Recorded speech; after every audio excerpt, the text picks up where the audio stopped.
तो अब हम इस प्रश्न पर विचार करते हैं कि विभिन्न क्षेत्रों में कंप्यूटर के प्रभाव क्या हैं और लाभ क्या हैं। तो इसके लिए हम ये एक प्रश्न है जो उत्तर प्रदेश के जो विश्वविद्यालय हैं उनमें बी कॉमर्स के प्रथम सत्र के जो विद्यार्थी हैं उनसे कभी कभी पूछा जाता है। अब इस प्रश्न को ज़रा पहले थोड़ा समझें कि इसमें क्या कहना चाह रहे हैं, क्यों पूछ रहे हैं ये बात। आज से लगभग 25 साल पहले अगर कोई व्यक्ति कहता कि कंप्यूटर का प्रभाव जीवन पर क्या है तो शायद थोड़ा बहुत लोग उत्तर देते, और तब शायद हम इस तरीके के उत्तर देते कि व्यवसाय के क्षेत्र में क्या होता है, तीव्रता और शुद्धता आ गई है, शिक्षा के क्षेत्र में पढ़ाई लिखाई करने में कुछ मदद मिलने लगी है, अस्पतालों में कुछ मरीजों का उपचार करने में डॉक्टरों की मदद थोड़ी बहुत मिल जाती है, अंतरिक्ष में तो कंप्यूटर का फ़ायदा है ही, क्योंकि सबसे बड़ी बात तो ये है कि हज़ारों बल्कि लाखों मील दूर जब आपका सैटेलाइट या उपग्रह या फिर जो अंतरिक्ष यान है वो जा रहा होता है तो वहाँ पर कोई व्यक्ति उसको संभालने के लिए नहीं होता, तो वहाँ पर केवल और केवल कंप्यूटर ही हमारी सहायता कर पाते हैं। अब ये तो पिछले 20-25 सालों में जीवन के कुछ क्षेत्रों में कंप्यूटर का प्रभाव होता था, संगणकों का प्रभाव होता था। अब जो है लगभग ऐसी स्थिति आ गई है कि जीवन का कोई क्षेत्र ऐसा नहीं है जिसमें कि संगणकों का हमारे ऊपर का प्रयोग हमारे काम में ना होता हो। एक अच्छा उदाहरण समझिए पांडित जी के विद्यार्थी के लिए। देखिए, जीवन के अन्य भागों में कंप्यूटर प्रयोग करते हैं, ये एक जानकारी का या मनोरंजन का विषय हो सकता है, लेकिन वाणिज्य की दुनिया में कंप्यूटरों ने क्या किया है, संगणकों ने क्या किया है, नेटवर्क ने क्या किया है,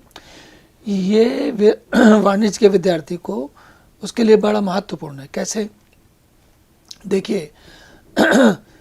आज के समय में और विशेष करके जो हम सभी Amazon.com के बारे में जानते हैं, जिसे हम Amazon.com कहते हैं, वो असल में Amazon की वेबसाइट है। अब वेबसाइट चलती है कंप्यूटर के इसके सर्वर के ऊपर, और एक सर्वर नहीं होता, हज़ारों सर्वर होते हैं और वो आपस में जुड़े हुए होते हैं। लेकिन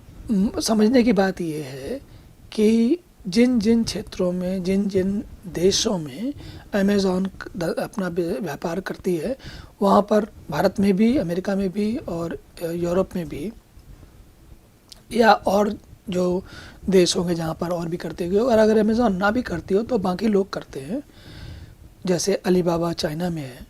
तो कुल मिला के बात ये आती है कि जो काम पहले जिसके लिए आपको बाज़ार में, किसी दुकान पर, किसी मशीन, किसी व्यापारिक केंद्र पर जाना पड़ता था, अब वही काम आप घर बैठे या ऑफिस में बैठे हुए इंटरनेट पर, अपने कंप्यूटर के वेब ब्राउज़र पर या फ़ोन के वेब ब्राउज़र पर जाकर आसानी से संपन्न कर सकते हो। तो अब आप ये सोचिए कि प्रभाव देखिए आप, ये मैंने आपको ई कॉमर्स की दुनिया में कहा। अब आप सोचिए, ये अलग बात है कि फेसबुक का उपयोग, जो ये फेसबुक वेबसाइट थी, इसका कॉलेज के जो विद्यार्थी थे उन्होंने आपस में अपनी मेल जोल बढ़ाने के लिए आरंभ किया था। लेकिन आज के आप हम सभी जानते हैं कि बहुत सारे व्यापार हैं जो फेसबुक के माध्यम से अपना संपर्क बढ़ाते हैं तो उनको और ज़्यादा व्यापार करने का अवसर मिलता है। इसी प्रकार इंस्टाग्राम में तो अभी स्थिति ये है कि पिछले कुछ सालों में मैंने पिछले साल से या लगभग 2 साल से आपने देखा होगा कि कुछ लोग हैं, उनका ना तो कोई फैक्ट्री है, ना कोई कारखाना है, ना कोई शोरूम है, ना कोई दुकान है, लेकिन उनका सारा का सारा व्यापार इंस्टाग्राम के जरिए ही चलता है। कोई वेबसाइट तक नहीं उनकी, फ़ोन भी नहीं है, केवल इंस्टाग्राम पे सारा काम करते हैं। इसी तरीके से व्हाट्सएप का हाल है। व्हाट्सएप तो खैर कंप्यूटर फ़ोन के लिए, व्हाट्सएप के लिए फ़ोन की आवश्यकता पड़ती है, पर आज के दिन में अगर किसी को पैसा मांगना हो, मान लीजिए आपने किसी व्यापार किसी क्षेत्र में अपने वितरक को सामान दिया और उसने सामान बेचा आपका, तो उससे पैसा मांगने के लिए अब आपको उसके घर तक या उसके दुकान तक या उसके शहर तक जाने की कोई आवश्यकता नहीं है। आप सुबह सुबह फ़ोन पर व्हाट्सएप एक मैसेज भेज दिए कि भाई पैसे का क्या हुआ, कब भेज रहे हो, तो वो भी कुछ उत्तर देगा। ज़्यादा से अगर तुरंत नहीं बताएगा तो दोपहर तक बताएगा, शाम तक बताएगा। तो न केवल ये हुआ कि आपको उतनी दूर तक जाकर दौड़ भाग, देखिए पैसा लगता, समय लगता, और जो काम आप उस समय में कोई और काम कर सकते हैं उस काम के दौड़ भाग करने के लिए। तो फेसबुक से मार्केटिंग करनी हो, इंस्टाग्राम से दुकान चलानी हो, या व्हाट्सएप से चाहे सामान बेचना हो और या सामान के पैसे का मतलब का तगादा करना हो, ये सारे काम। और यहाँ तक ही नहीं रुकता, अधिकार व्यवसाय को अधिक बढ़ाने के लिए अब आप क्या कर सकते हैं कि यूट्यूब में अपने जो उत्पाद है उसके बारे में छोटे छोटे या बड़े वीडियो बना के डाल सकते हैं। जैसे आप यही समझ लीजिए कि जो हम ये जो सत्र चला रहे हैं यहाँ पर, ये आपको सिखाने की कोशिश कर रहे हैं, ये यूट्यूब के वीडियो हैं। इनका क्या फ़ायदा है? इनका फ़ायदा ये है कि अब हम जो है इन वीडियो को देख के आप आसानी से समझ सकते हैं कि क्या चीज़ सीखने वाली है। तो ये कुल मिला के चीज़ें ऐसी हैं कि जो इनका सबसे बड़ा फ़ायदा यही है कि आप इसका प्रभाव मतलब थोड़ा बहुत नहीं, बहुत ज़्यादा बढ़ गया है। तो इसलिए आप ये जानकर चलिए कि अच्छा, अगर हम अंतरिक्ष में आए तो रॉकेट या उपग्रह या अंतरिक्ष केंद्र, इनको चलाने के लिए कंप्यूटर के अलावा कोई तरीका नहीं है। या फिर चिकित्सा में देखें अगर, तो जैसे ये जांच करनी होती है, तो अगर आपका जो ये होता है ना,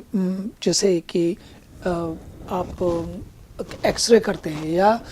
इससे ज़्यादा जो क्या होता है, जो ब्रेन का स्कैन करते हैं, मस्तिष्क का स्कैन करते हैं, राइट, तो वो है। और शल्य चिकित्सा में छोटे छोटे रोबोट, या एक डॉक्टर,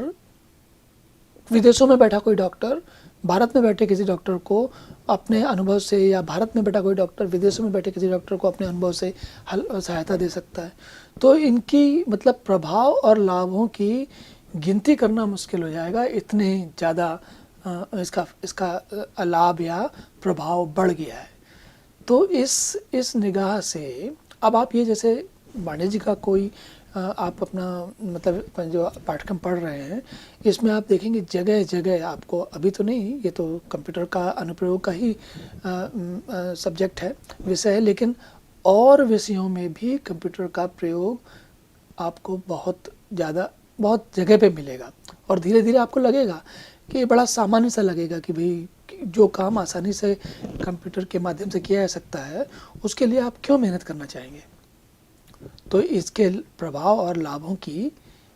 संख्या लगभग अनगिनत हो गई है।